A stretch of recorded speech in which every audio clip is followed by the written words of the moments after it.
Assalamualaikum warahmatullahi wabarakatuh. Selamat pagi saudara sekalian. Mudah-mudahan kita pagi ini sehat semua. Saya Ardi, pada hari ini saya berada di Kuranji, Kabupaten 50 Kota, Sumatera Barat.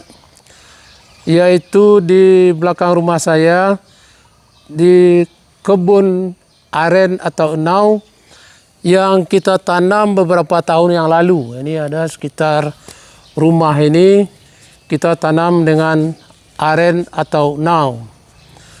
Jadi pada pagi ini kita akan jelaskan bagaimana budidaya aren ini dan juga peluang-peluang bisnisnya atau berapa keuntungan yang bisa kita dapatkan dengan bertanam aren ini.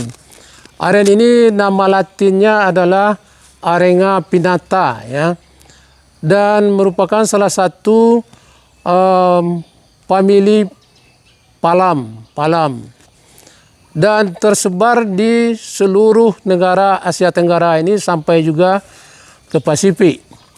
Nah, kalau kita lihat aren ini merupakan tanaman yang boleh dikatakan pohon kehidupan. Kenapa demikian? Karena semua bagian daripada tanaman ini mempunyai manfaat. Jadi kita lihat ini pohon aren.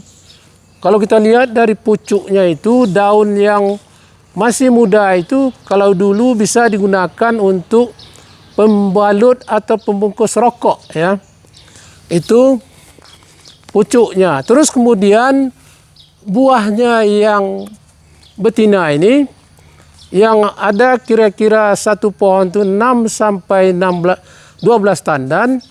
Itu kalau isinya itu, bijinya itu yang sudah berisi dan tetapi masih lembek, itu bisa kita gunakan untuk membuat kolang-kaling, ya.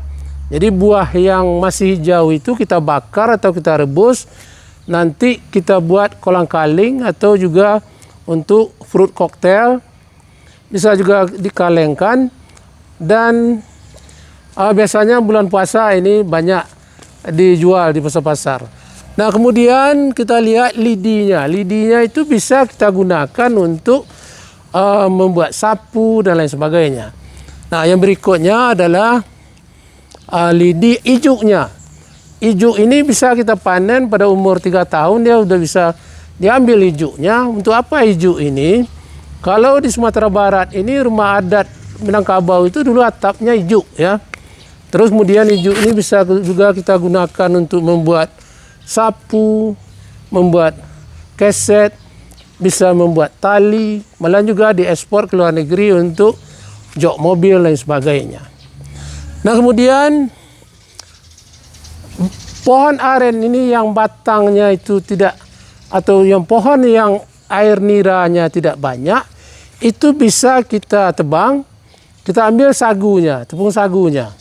Untuk apa tepung sagu ini? Bisa kita gunakan untuk membuat kue, terus kemudian juga untuk buat cendol, ongol-ongol segala macam, serta sekarang juga dibuat bihun, ya.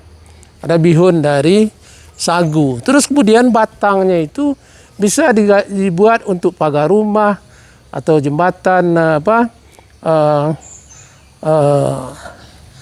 dan keperluan-keperluan lain rumah tangga, karena dia mempunyai kulit yang keras. Nah, akar daripada aren atau enau ini juga bisa digunakan untuk obat, ya, untuk obat tradisional. Nah, yang paling penting sebetulnya dari aren ini adalah niranya. Jadi nira ini bisa kita pergunakan selain dari minum segar, juga bisa kita jadikan untuk membuat gula aren, termasuk gula semut, dan juga prospeknya untuk kita jadikan sebagai biofuel untuk bahan bakar etanol, ya. Nah, jadi kalau sawit juga dibuat bahan bakar, maka nira ini juga bisa kita jadikan sebagai bahan bakar. Nah, bagaimana cara budidaya aren ini? Nah, kita lihat biji aren, terus kemudian juga bibit. Nah, sekarang bagaimana budidaya aren ini? Pertama tentu kita memilih benih ya. Benih itu harus berasal dari pohon induk yang buahnya sudah masak dan pohon induk yang hasil niranya itu tinggi. Kalau induknya niranya banyak, tentu diharapkan anaknya juga hasil niranya banyak. Buah yang masak itu kita ambil, terus kemudian kita ambil bijinya, tapi harus hati-hati. Kenapa demikian? Karena biji kulit apa itu mengandung getah yang mengandung asam oksalat yang bisa menimbulkan gatal-gatal ke kulit kita. Jadi kalau kita mengambil bijinya ini harus kita pakai sarung tangan ya, supaya jangan gatal-gatal. Nah, biji itu adalah seperti ini. Nah, biji ini keras. Jadi dia lama berkecambah. Untuk mengatasi ini kita bisa lakukan, yang pertama bisa kita gosok-gosok dengan amplas supaya nanti keluar nampak putih embrionya itu, sehingga dia bisa masuk air dan juga oksigen sehingga dia bisa berkecambah. Terus kemudian kita bisa juga rendam di dalam air panas kira-kira 50 derajat Celcius ya, kira-kira 3 sampai 5 menit. Nah, kemudian kita bisa juga gunakan asam, apakah HCl atau H2SO4. Kita kocok kira-kira 15 sampai 30 menit sehingga kulitnya ini menjadi lunak ya. Nah, permeabel terhadap air dan udara. Nah, kemudian ini kita kecambahkan. Mungkin berkecambahnya 3 sampai 4 bulan. Kita tanam di polybag, kita pelihara sehingga nanti setelah umur kira-kira 1 tahun sebesar ini, kita pindahkan ke lapangan. Nah, berapa jarak tanam itu? Jarak tanam macam-macam ya. Tapi yang kita lakukan adalah di sini ini jarak tanamnya antar baris. Di dalam baris ini 5 meter. Nah, pengalaman Pak Datuk yang beliau ini adalah tukang sadap nira ya Pak Datuk. Yang bagus itu jarak antar baris ini 10 meter. Dalam baris 5 meter, kita tanam antar baris ini 10 meter. Sehingga populasinya dalam 1 hektar itu adalah 200 batang. 200 batang. Jadi kita nanti bibit yang sudah sebesar ini, itu kita buat lubang kira-kira 50 kali 50 kali 50. Kita tanam. Terus kemudian tentu perlu pemeliharaan. Apa pemeliharaan itu? Yang pertama, bibit ini harus kita pupuk. Kalau petani biasanya tidak ada pupuk ya, Pak. Tidak ada pupuk. Nah, tanah subur. Dan aren ini bagusnya dia bisa ditanam di mana saja. Hampir semua jenis lahan. Jadi lahan-lahan kritis atau yang tidak kita gunakan bisa kita tanam dengan aren. Sebagai konservasi juga, untuk bisnis, menghasilkan uang bagi petani juga. Nah, pemeliharaannya adalah kita perlu juga pupuk. Berapa pupuk? Kita berikan bisa urea kira-kira 200 gram, SP36 200 gram, kemudian KCl kira-kira 100 gram. Kita berikan sekali 6 bulan ya. 6 bulan, jadi 2 kali setahun.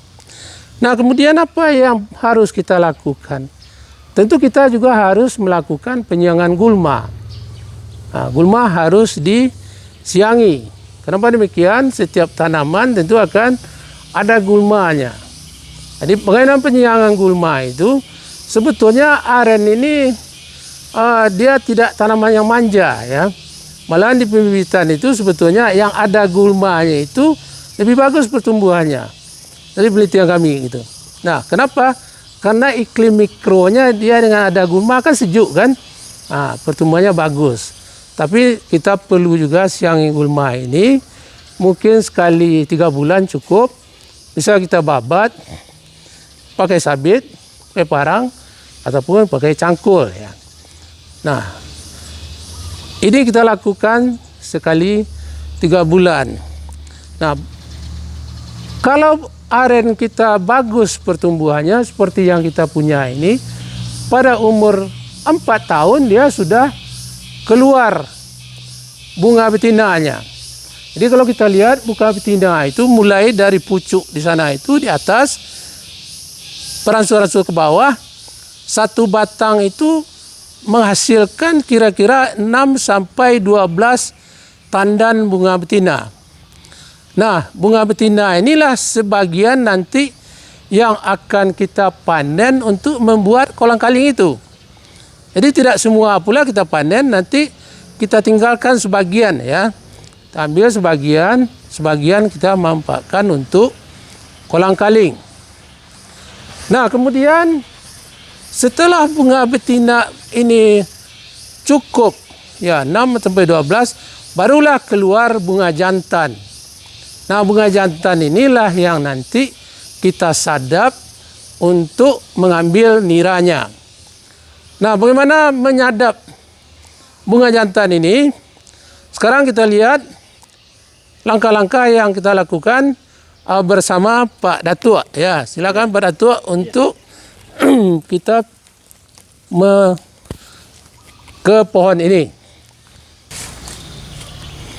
Nah, jadi Pak Datuk akan memanjat menggunakan namanya di sini sigai. Ya, sigai Pak Datuk.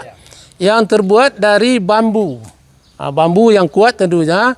Jadi beliau memanjat ke atas menggunakan sigai. Apa yang akan beliau lakukan yaitu untuk memukul-mukul tangkai bunga jantan ini. Nah, kapan kita memukulnya itu? Pada saat bunga jantan ini sudah penuh ya. Sudah penuh tapi belum kembang gitu. Belum mekar. Itu kita pukul-pukul dengan kayu seperti yang akan dilakukan oleh Pak Datuk. Ini beliau mempergunakan pemukul apa namanya Pak Datuk? Panggua. Panggua. Bahasa Minangnya panggua. Beliau mulai memukul dari pangkal batang, pangkai tandan sampai ke atas. Nah, kalau dahulu yang tukang sadap nira ini bernyanyi-nyanyi ya Pak Datuk, berdendang, menyanyi. Kenapa dia berdendang atau bernyanyi? Karena kalau dulu enau atau aren ini kan tumbuhnya di hutan atau semak belukar. Jadi menggua ini paling kurang 15 sampai 20 menit ya. Di tempat yang sunyi, maka beliau-beliau yang menyadap nira ini bernyanyi-nyanyi atau berdendang ya, menghibur diri. Nah, itu cara menggua atau memukul-mukul. Apa tujuan ini dipukul? Yaitu untuk melunakkan tandan itu dan juga membuka atau memperbesar saluran kapiler ya, supaya nanti air niranya banyak keluar. Nah, ini dilakukan 2 kali seminggu selama 1 bulan. 2 kali seminggu selama 1 bulan sampai nanti bunga jantan ini mekar. Nah, setelah bunga jantan ini mekar, barulah nanti ujung dekat buah atau bunga itu dipotong dan nanti kita tampung air niranya seperti yang akan kita lihat di pohon berikut ini. Baiklah, sekarang kita akan melihat Pak Datuk akan mengambil air nira ya. Beliau akan memanjat dan nanti akan menampung, menurunkan yang sudah ada di atas dan mengganti dengan tagih ini. Nah, ke dalam tagih ini biasanya dimasukkan semacam preservatif ya, atau bahan yang bisa mencegah fermentasi atau memperambat fermentasi, karena air nira ini kan kita tampung pagi, nanti sore baru diambil ya pada tua. Nah, yang sore nanti besok pagi. Nah, sehingga perlu kita berikan pengawet supaya tidak terjadi fermentasi. Apa itu yang kita berikan? Bisa getah yang berasal dari kulit manggis atau buah manggis. Kalau manggis tidak berbuah, kita masukkan daun manggis ya ke dalam ini, dan tagie ini udah dicuci sebelumnya. Masukkan, atau juga yang lain-lain dari tumbuhan yang mempunyai getah ya, berarti getah. Yang getah ini nanti kalau masuk ke dalam nira itu dia akan menyebar. Menyebar, tentu dia akan mencegah fermentasi. Nah, sekarang Pak Datuk akan naik ke atas melalui sigai ini. Silakan Pak Datuk. Bagaimana cara mengambil nira ini? Kita lihat sebelah mana tagie.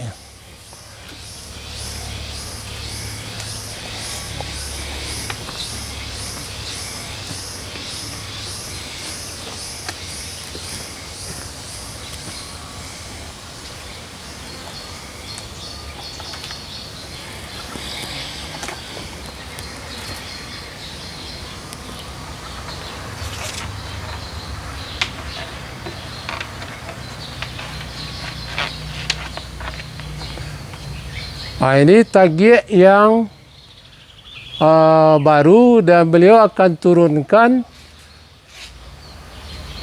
tagie yang dipasang kemarin sore ya. Beliau turunkan.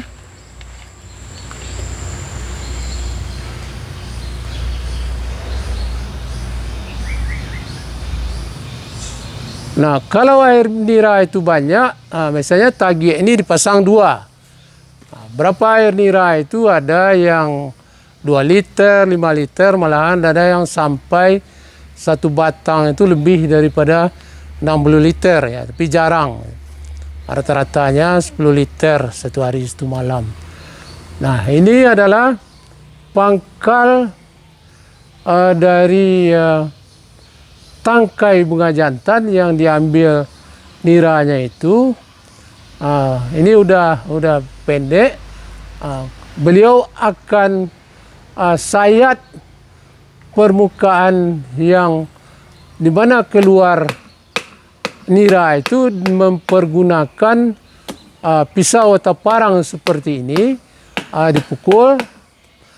Apa tujuannya? Untuk membuka lagi pembuluh tempat keluarnya air nira ini supaya lancar ya. Jadi sayat tipis supaya air niranya lancar keluarnya. Bagaimana kalau kita sayat terlalu tebal? Tentu cepat habis tangkai ini, sehingga tidak bisa kita kita panen. Berapa lama panen? Ya, mulai dari atas sampai habisnya tangkai atau tandan bunga jantan ini. Bisa 1 bulan, bisa 2 atau 3 bulan. Beliau pasang tagie yang baru ini, dan nanti ini akan diturunkan pada sore hari ya. Sore hari. Jadi kita panen pagi dan sore hari. Nah, ini kita lihat beliau ikat ke pangkal tandan itu dengan kuat supaya tidak jatuh tagie ini. Nah,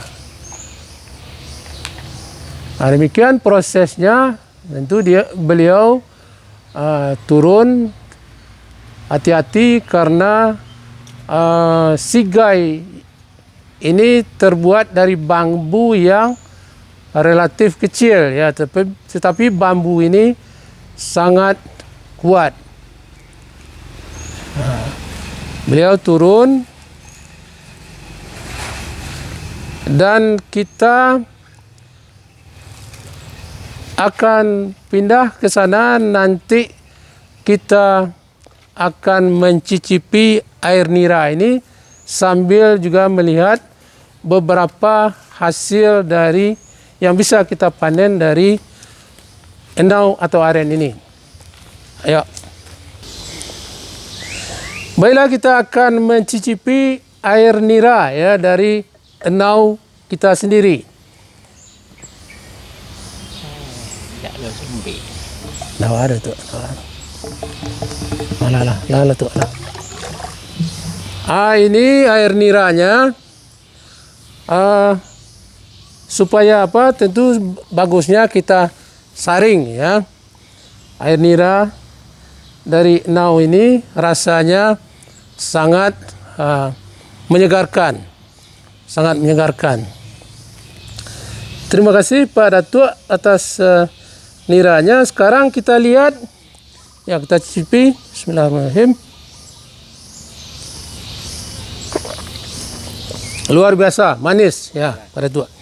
Nah, sekarang kita lihat dari nira ini kita bisa buat gula aren ya. Gula aren. Kalau yang lain itu adalah kolang kaling ya, yang berasal dari buah tadi. Kolang kaling yang bulan puasa ini merupakan suatu yang sangat perlu untuk berbuka puasa ya. Juga bisa kita beli di dalam kemasan yang sudah dikalengkan. Nah, ini adalah gula aren atau di sini disebut sakanau ya, yang berasal dari air nira ini. Nah, berapa persen rendemen dari nira ini menjadi gula ini? Pengalaman saya penelitian juga dengan mahasiswa di sini, masuk juga mahasiswa P6 dulu, itu rendemennya kira-kira 12 sampai 15%. Malahan ada juga kabarnya yang sampai 20% lebih ya. Tapi pengalaman kami di sini kira-kira 12 sampai 15%. Nah, bagaimana prospek bisnisnya?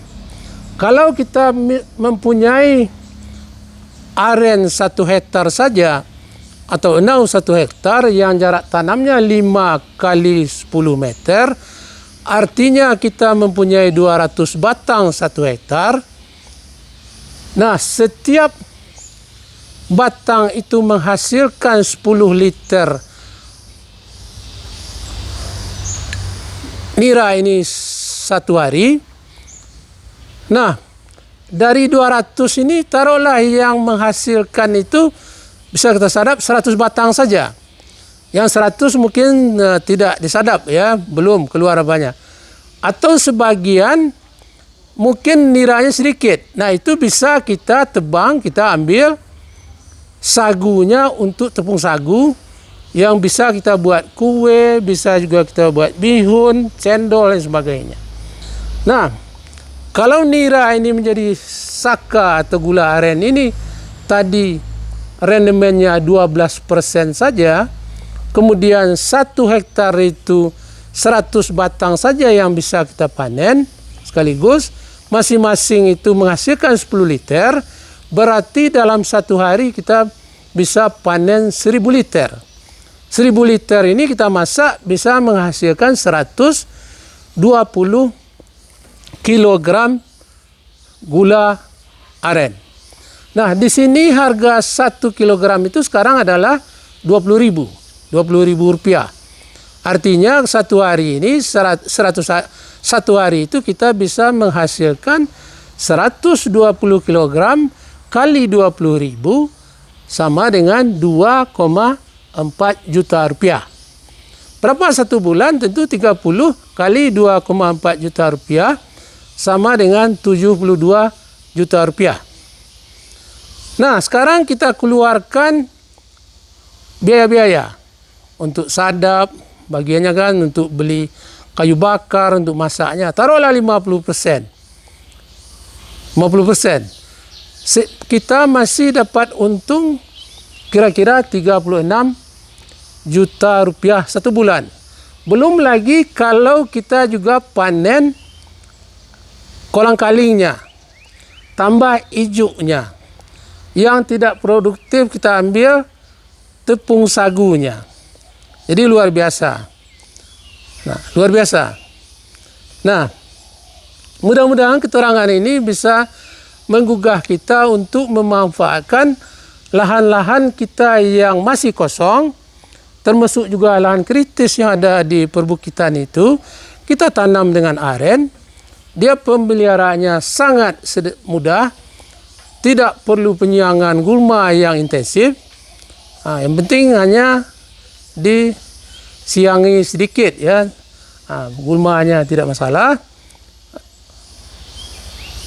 Keuntungannya luar biasa. Terus kemudian dari aspek lingkungan kita juga membantu untuk menjaga kelestarian lingkungan, mencegah erosi dan segala macam, dan memanfaatkan potensi-potensi lahan kita yang selama ini belum termanfaatkan. Mudah-mudahan video ini bermanfaat dan menggugah kita untuk berbudidaya aren yang sangat menguntungkan ini. Dan kalau seandainya ini bermanfaat, silakan di subscribe, like, comment, and share supaya kawan-kawan kita yang lain juga bisa mendapatkan manfaat daripada apa yang kami sampaikan pada hari ini. Demikian saja. Mudah-mudahan kita ketemu di video yang akan datang. Terima kasih. Assalamualaikum warahmatullahi wabarakatuh. Selamat menikmati. Ya.